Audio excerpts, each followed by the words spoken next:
Hi friends, तर आज मी तुम्हाला दिवाळी स्पेशल मस्तसा कुरकुरीत चुरमुऱ्याचा चिवडा कसा बनवायचा ते दाखवणार आहे। त्यासाठी व्हिडिओ पूर्ण बघा, अजिबात व्हिडिओ स्किप करू नका।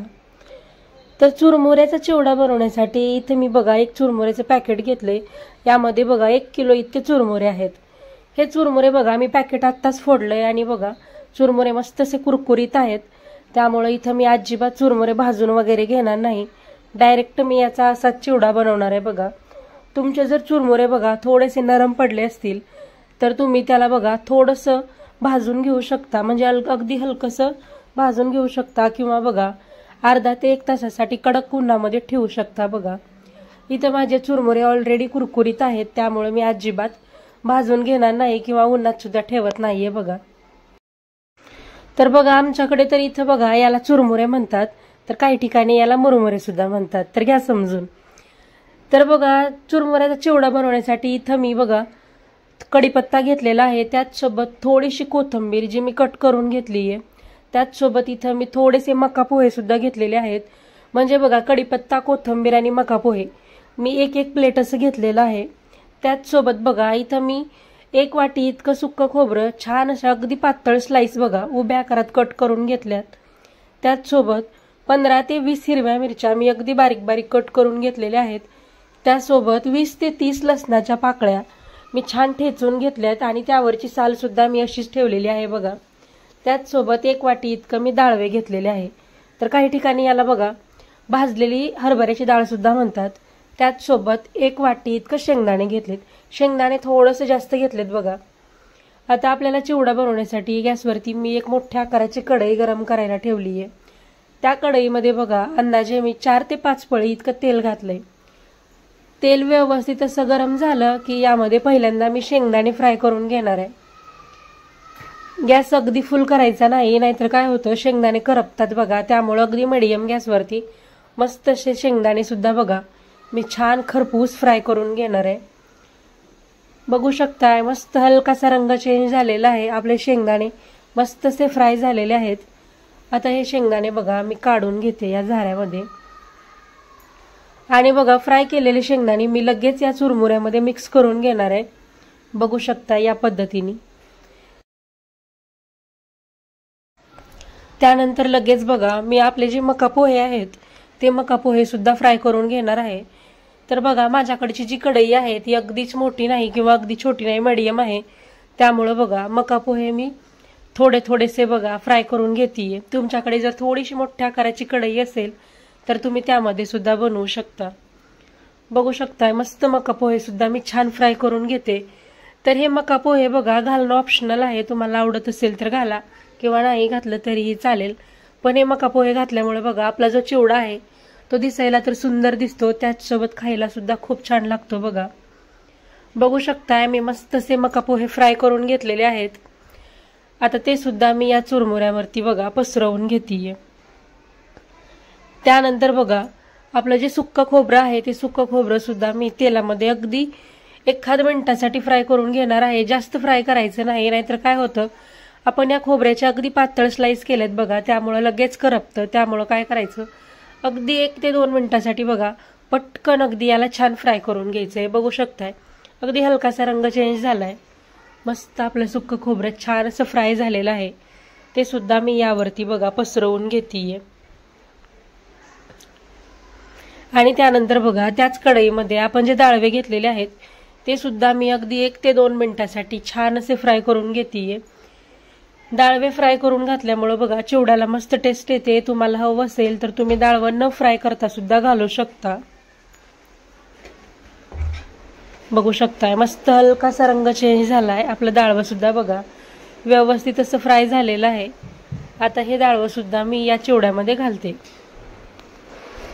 त्यानंतर बघा सेम त्याच पद्धतीने आपण जी कट करून घेतलेली हिरवी मिरची आहे ती मिरची सुद्धा मी तेलामध्ये छान अशी फ्राय करून घेणार आहे। तर बघा इथं जी मिरची घेतलेली आहे ती मी 15 ते 20 मिरच्या घेतल्यात अगदी बारीक कट करून। या तिखट मिरच्या आहेत त्यामुळे मी कमी घेतलेल्या आहेत। तुम्हाला जर हवं असेल तर तुम्ही बघा तिखट मिरच्याऐवजी जी कमी तिखटाची मिरची असते तुम्ही ती सुद्धा वापरू शकता। बघू शकता मिरची मस्त फ्राय झालेली आहे। आता ही मिरची सुद्धा मी सेम त्याच पद्धतीने बघा चुरमुऱ्यावरती छान अशी व्यवस्थित अशी पसरवून घेणार आहे बघा.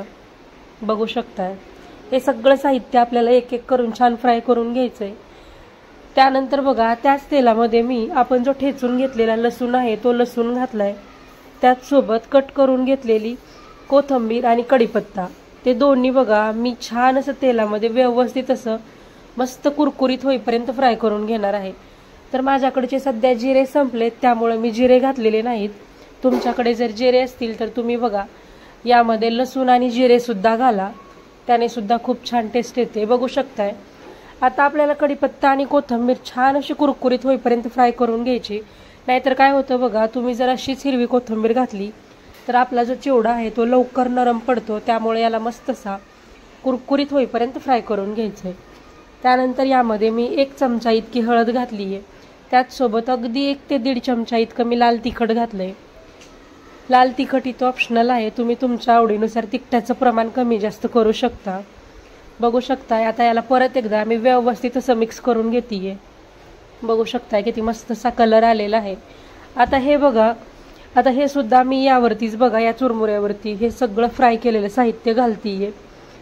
मी आधीच सांगितलं की माझ्याकडची कढई छोटी आहे त्यामुळे मी बघा एक एक करून सगळं साहित्य या चुरमुरेच्या टोपमध्ये काढून घेते. तुम्हाला हवं असेल तर तुम्ही हे सगळं साहित्य व्यवस्थित एकाच कढईमध्ये फ्राय करून घेऊ शकता आणि त्यामध्ये तुम्ही चुरमुरे घालू शकता. बघा आता यामध्ये मी चवीपुरतं मीठ आणि अगदी 1 चमचा इतकं मी साखर घातलेली आहे.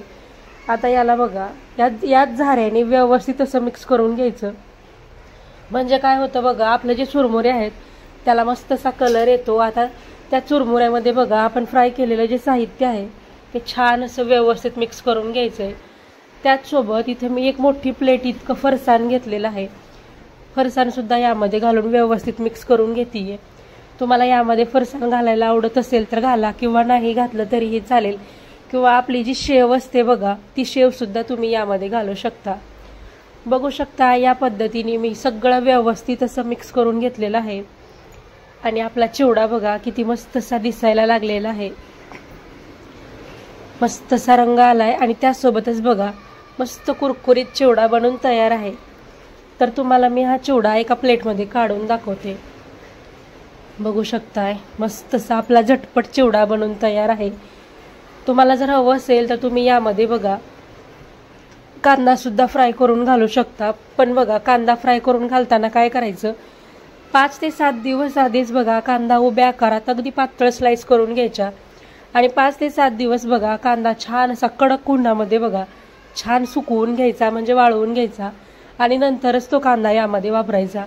जर तुम्ही डायरेक्ट चिवडा बनवताना कांद्याच्या स्लाइस करून त्या फ्राय करून घेतला आणि यामध्ये फ्राय केलेला कांदा घातला तर काय होतो सगळा चिवडा नरम पडतो. त्यामुळे तसं करायचं नाही. बघू शकताय मस्त असा आपला कुरकुरीत आणि चटपटीत चिवडा बनून तयार आहे. तर तुम्ही सुद्धा या पद्धतीने हा चुरमुऱ्याचा चिवडा घरी एकदा नक्की बनवून बघा. बनवायला अगदी सोपा आहे आणि त्याचसोबत खायला सुद्धा खूप छान लागतो.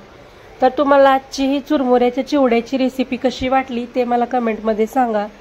व्हिडिओ आवडला असेल तर व्हिडिओला लाईक करा, शेअर करा आणि अशाच पद्धतीचे नवनवीन व्हिडिओ पाहण्यासाठी आपल्या चॅनलला नक्की सबस्क्राईब करून घ्या. भेटूयात परत एकदा नवीन व्हिडिओमध्ये. तोपर्यंत बाय बाय. आणि तुम्हाला यानंतरची कुठली रेसिपी पाहायला आवडेल ते सुद्धा मला कमेंटमध्ये सांगा.